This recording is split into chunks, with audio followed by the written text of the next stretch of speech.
Hello, everyone. Welcome to the Packer Universe podcast. This is the first takeaway with Tay and Ren. The Packers finally broke their 4-game losing streak with a win against the LA Rams at home in Lambeau today at noon. Ren and I are on the comms tonight to discuss our first reactions, our first takeaways. But Ren, we kind of thought maybe this was kind of a good matchup. The Rams weren't that great. They came in, but in the end, they weren't quite a match for the Packers.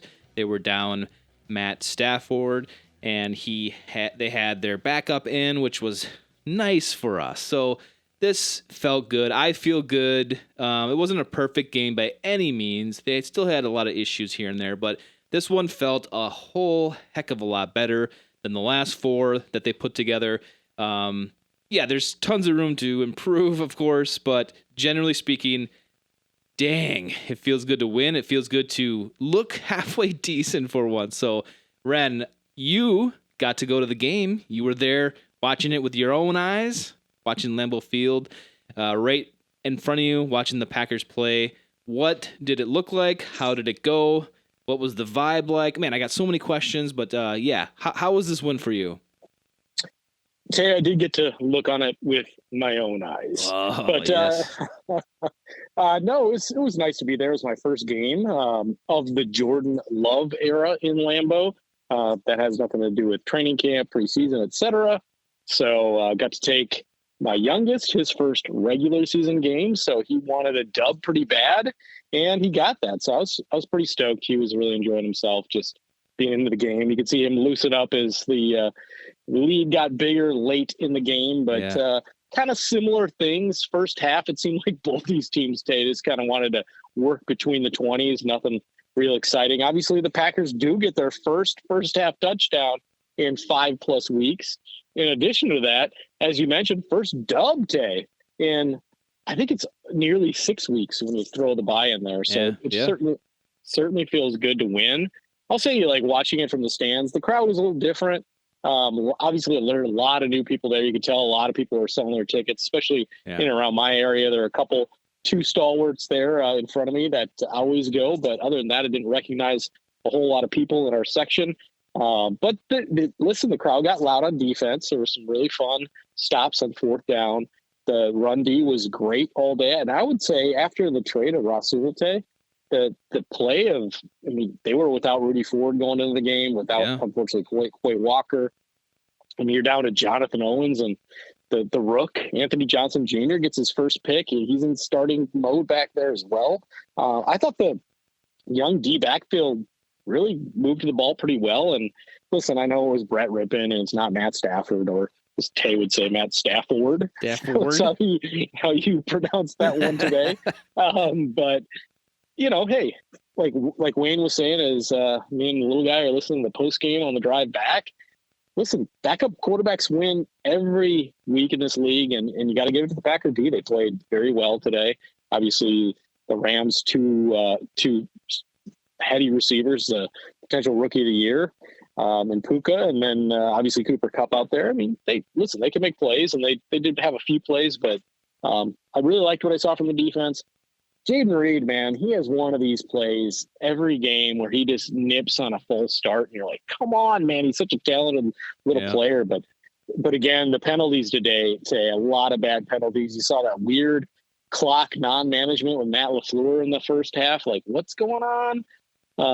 So still some real questionable, coachable things. You got to love that play design, like everybody's talked about, on running those 2 running backs in different directions. Yes. And then Jordan kind of fakes the whole thing, and then Musgraves open in the middle for, just an easy throw and catch. Beautiful. Ultimately beautiful.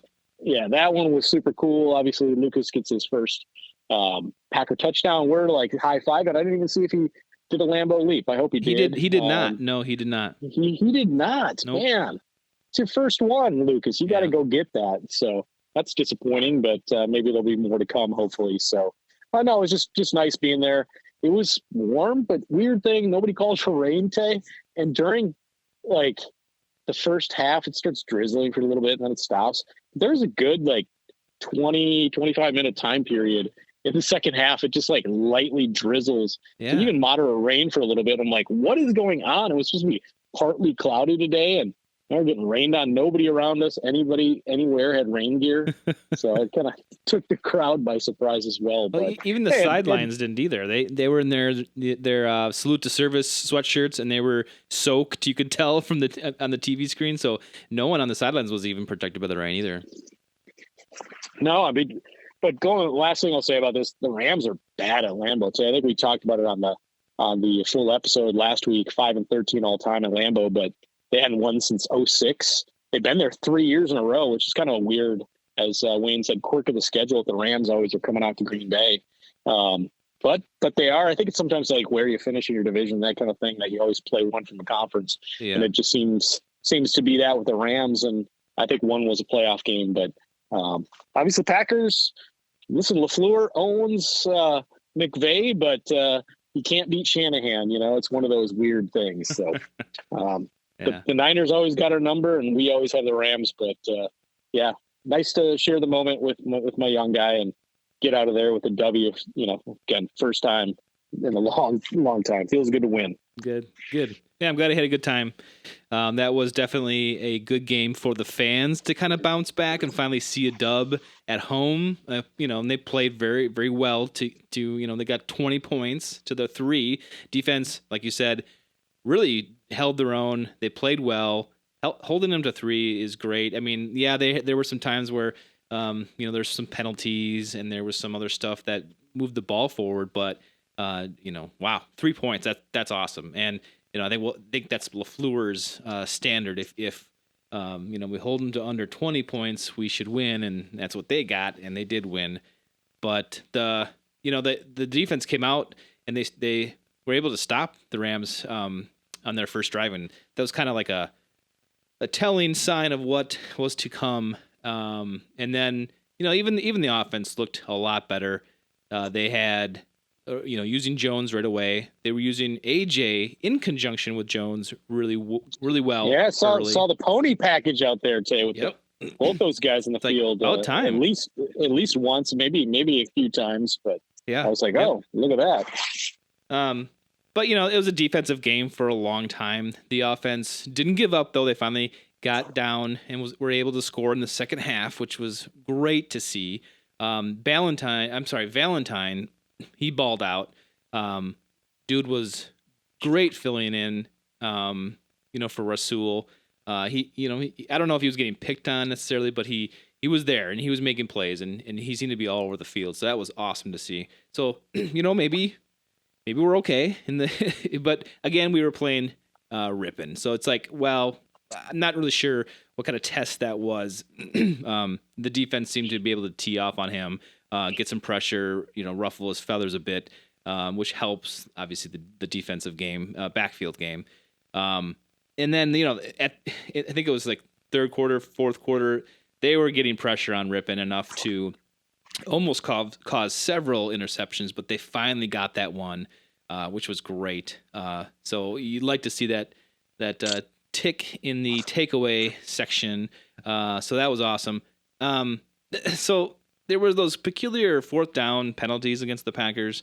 I think one was against Josh Nijman and one was against maybe Runyon. It was a guard or something like that. And they kept showing them replayed, and man, that was suspect. I was furious. I didn't agree with them at all. I thought that was BS. Hey, let me interrupt. I remember one being in the stands, like I think it was offsides. Yeah. And it was somewhere early, late first quarter. Yeah, early that was second quarter. Josh Nijman. And like everybody's looking, it's right out in front of us, and we're like, where? Yeah, where? Is yeah. that? Yep. Like, yep. And if anything, it was more defensive encroachment than anything. If you could take on something, but I mean, there's nothing. It was a little baffling. You're right. Those are 2 fourth down plays, and we would have gotten them. I'm sure of it. And so I was just kind of like, come on, are you serious? Like, what, are the refs being paid or something? They were showing the replays on TV, and the angles that they had on the screen, on the TV screen, weren't right. It was not down the line of scrimmage, so you couldn't see it. And they were trying to like, oh yeah, this is clearly offside. We're like, no, it's not. But I guess I kind of equate it to like, in everyday life, Ren, when we're driving down the road and we're doing 27 miles an hour and we get pulled over by the cops, it's like, really? I'm only doing 2 over. I'm not even, I shouldn't even be getting pulled over for this. Like, they shouldn't be throwing those flags. It was on crucial plays to almost turn the game potentially. And it's just like, really? You guys are going to harp down on this? When probably clearly everybody else does it in the league, and it's just, I don't know. I find it very suspect. I wasn't too pleased about that happening twice in a game. Come on. So to me, I was just a little kind of upset about that. Anders Carlson kind of comes back down to earth. He misses again. He is fallible. They both missed to that north end zone though. Yeah, and I think it was weather related. I think both went wide right. So and, who knows? I know Anders had enough on his, but now even from my vantage point, I'm like, where did that miss? You couldn't see it from the angle. So well, and it was, like you said, it was raining there, so I believe that probably had something to do with it. However, whatever, it sucks to see him kind of missing some stuff. So is this the new Anders Carlson we're getting, or is this just a fluke and it was kind of bad weather? But we will find out. And then, I don't know, just lastly, like that Musgrave touchdown when Love throws to him on the third look, that play call was just brilliant. And apparently Love said in the post press conference, I haven't watched it yet, that like maybe he called that one in the huddle or he was practicing on that one. I'm not sure who was the brainchild behind that. If it was, a drawn up LaFleur play that Love just decided he wanted to do, or he called that one up. But brilliant, using your weapons as decoys and then getting someone open. It's brilliant. This is what they have to do. This is what we've been talking about. Like that vanilla defense stuff vanilla offense that they've been doing is just tiresome and it's boring. And I'd rather see this play go for nothing and then try different things like this than to keep doing the same thing over and over again. The other thing I saw was getting AJ running. They were under center when they handed off to AJ to try to convert short yardage, and that was brilliant. It's like, okay, finally you're using AJ right here, and he got them. And I love them going for it on fourth down. I think this offense can get those short yardage situations, and we saw that today. And I think you just got to keep doing that. Get your offense out there, get confidence, and that's kind of what this whole game was to me. Was a big confidence booster for this team that really, really needed it. I'm not sure if that's a testament to how bad the Rams are right now with a backup quarterback playing, or if this is a definite move in the right direction for the Packers. We'll see coming up.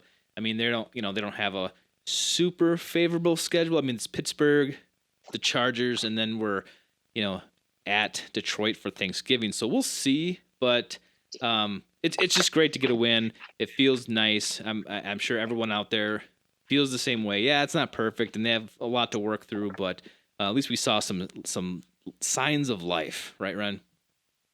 Yeah, without a doubt, Jay. I mean, the last couple of things we missed, talk about some more of the good things, and finally a really big contested catch there by Christian on that deep ball. Still another slightly underthrown deep ball. There's don't love to see that, but yeah, the deep ball still doesn't seem to have enough on it. But we've been talking about everybody's been talking about the contested catch rate with the receivers really not fighting for the ball at any time and giving Jordan help. And certainly that was a huge play because that kind of started to salt away the game there. Jordan had a 115 point whatever quarterback rating today. He was pretty efficient. Did a lot of nice stuff as far as managing that offense in between the 20s, 10 yards here to Reed or 13 to Wicks or whatever was happening at times. Just a couple to Romeo, but you really like to see that too. And less than 200 yards total offense for the Rams today. So again, hats off the defense. Yeah. They only allow 3. So backup or not, that's a good day at the office for defense. Definitely. You gotta love all the stats. They just kind of like shown that they diversified the ball. They were able to call different plays, try different things, and hopefully this is an indicator of maybe they've changed directions, or they're changing the playbook, or they're putting their people in the right spots for offensive gains. But that defensive line with Donald was all over the place. I mean, I don't know, he's just one guy there, but he seems to be making plays left and right, but they were able to get away from him and make some of these catches and runs too, as the running game got back on its feet. And that was great to see too. But yeah, I don't know. You got anything else to say, Ren? Not really, Tay. Okay. Unless you want me to take us out. I mean, we go ahead. I was just gonna say, this is our first takeaway. We do this after the game every week, but catch us on our full-length Packer Universe podcast during the week. Pay attention. This week we got a special guest. You don't want to miss it, and we look forward to having you back here around midweek. Yeah, don't miss this episode this week, Universe. We've got a return guest who's a friend of the program, and certainly do not miss as far as Packer Universe podcast is concerned. Have a good night, Universe. We will chat at you later. Good night, Universe.